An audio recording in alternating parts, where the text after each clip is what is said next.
এখানে আমি রান্না করব মাশরুম দিয়ে আলু দিয়ে একটা তরকারি। আসসালামু আলাইকুম বন্ধুরা, আশা করি আপনারা সবাই ভালো আছেন।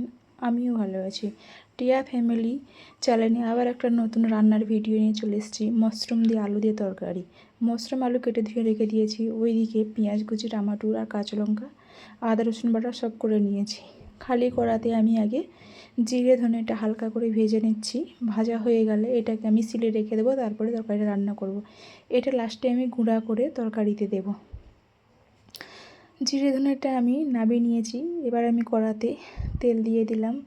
তেলেতে আমি মশলাগুলো দিয়ে আমি তরকারিটা তুলে দেব। এবার আমি এতে পেঁয়াজ কুচি দিয়ে দিলাম। পেঁয়াজ কুচিটা দিয়ে ভালো করে আমি এটাকে নাড়াচাড়া করে নেব। ভালো করে এটা হালকা লাল লাল হয়ে আসলে আমি সব এক এক করে সব মশলাগুলো দেব।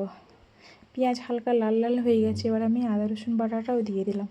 আদা রসুন বাটাটা দিয়ে আবার ভালো করে এটাকে আমি হালকা লাল লাল করে আমি কাঁচা লঙ্কা কুচি দিয়ে দিলাম। কাঁচা লঙ্কা কুচি দেওয়া হয়ে গেছে।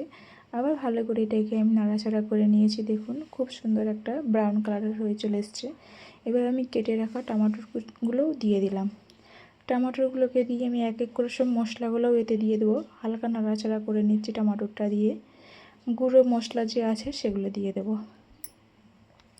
লঙ্কা গুঁড়ো দিয়ে দিলাম আর হলুদ গুঁড়ো আর পরিমাণ মতো নুন দিয়ে হালকা আমি পানি দেব। দিয়ে ভালো করে এটাকে কষাবো। কষানো হয়ে আসলে মশলা থেকে তেল ছেড়ে দিলে আমি মাশরুম আর আলু কেটে ধুয়ে রেখেছি ওটা দিয়ে দেব।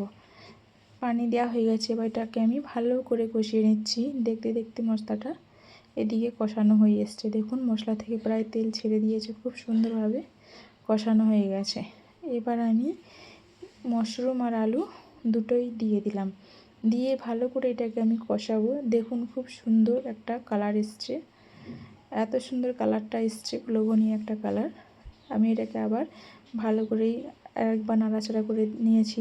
এবার আমি মাশরুম আর আলু দুটোই দিয়ে দিয়েছি। দিয়ে ভালো করে কষাবো। এটাকে আমি ঝোল ঝোল করবো না, শুকনো চচ্চড়ির মতন বানাবো। দিয়ে ভালো করে আমি কষিয়ে নিচ্ছি। ভালো করে এদিকে কষানো হয়ে গেছে। আমি এটাকে আবার ঢাকা দিয়ে রেখে দেবো। এইভাবে 2-3 বার কষাতে হবে, ঢাকা দিতে হবে, কষাতে হবে, ঢাকা দিতে হবে। দেখতে দেখতেই হয়ে যাবে। এতে আমি আর কোনো পানি দেব না, এর পানিতেই হয়ে যাবে। মাশরুম থেকে যে পানি বেরাবে এতেই হয়ে যাবে। দেখুন মাশরুম থেকে কত সুন্দর পানি বেরিয়ে গেছে। এতেই তরকারিটা হয়ে যাবে। আলু আর মাশরুম দুটোই সিদ্ধ হয়ে যাবে। আবার ভালো করে এটাকে আমি কষিয়ে নিয়েছি। এইভাবে 2-3 বার আমি কষাবো। এতটা পরিমাণে ধোঁয়া হচ্ছে। দেখুন বন্ধুরা খুব সুন্দর কষানো হয়ে গেছে।